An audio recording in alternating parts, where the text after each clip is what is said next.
As of February 6, 2015, 36 states have made same-sex marriage legal. Okay, now for some historical background. The 1993 Hawaii Supreme Court decision Bear versus Lewin declared Hawaii's ban on same-sex marriage unconstitutional, and this led to a wave of increased support for same-sex marriage, at least according to Wikipedia, also known according to your judges as New York Times or the Washington Post, or insert reputable source here. On May 9th, 2012, Obama became the first sitting president to publicly declare support for the legalization of same-sex marriage. This brings up various conspiracy theories since Obama was born in, you guessed it, Hawaii.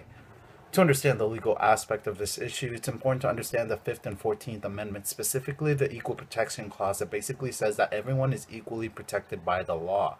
Why is this relevant? Well, if the law says that a woman cannot marry another woman, this is sexism. Why? Because if that woman were a man, then they would be able to marry their spouse. Hence, denying someone the right to marry because of their sex, there's discrimination and goes against the 14th Amendment. Baker v. Vermont on December 20, 1999, Vermont ruled that same-sex marriage couples were entitled to the same protections, benefits, and rights as heterosexual couples. And as time progressed, sodomy laws were overturned, which basically outlawed same-sex sex, but they were overturned, so it's okay. Support has also increased throughout the years. In 2010, August, the first national poll that showed a majority support of same-sex marriage said 52% of Americans agree that gays and lesbians should have a constitutional right to get married and have their marriage recognized by the law as valid, close quotes. The basis of proponents who want same-sex marriage to be legalized cite that it is discrimination if it is illegal at the government level.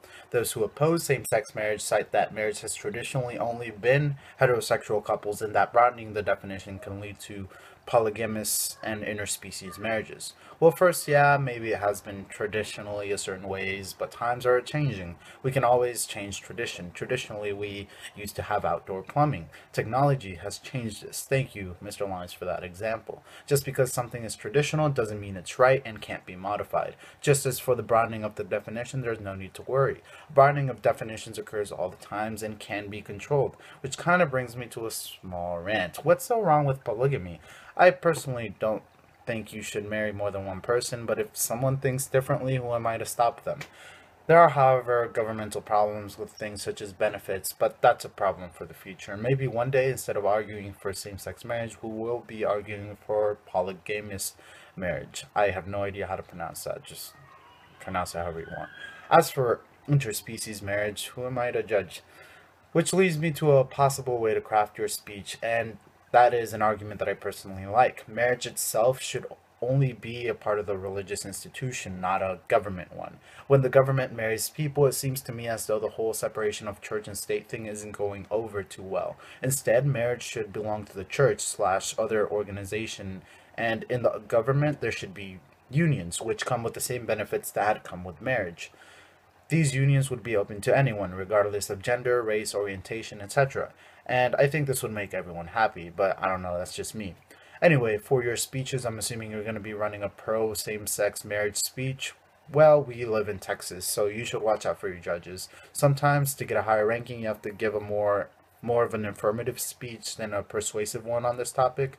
And if you do have a persuasive style, appeal to both emotion and reason. Explain that these are human beings who simply want equal protection under the law and equal rights, a struggle that has occurred throughout our history as a nation. That because times are changing, our laws, our perspectives, our definitions should also change. Explain that isolation and excluding a group of people is a horrible thing to do, no matter who they are. Appeal to the judge in this way as a human being, and no matter what their political background, they'll see where you're coming from. Anyway, I hope this information was useful and you can use it in your speeches, or it gives you a better understanding of the situation at least. Thank you for watching this Laud Braud topic on same-sex marriage, and have a good day.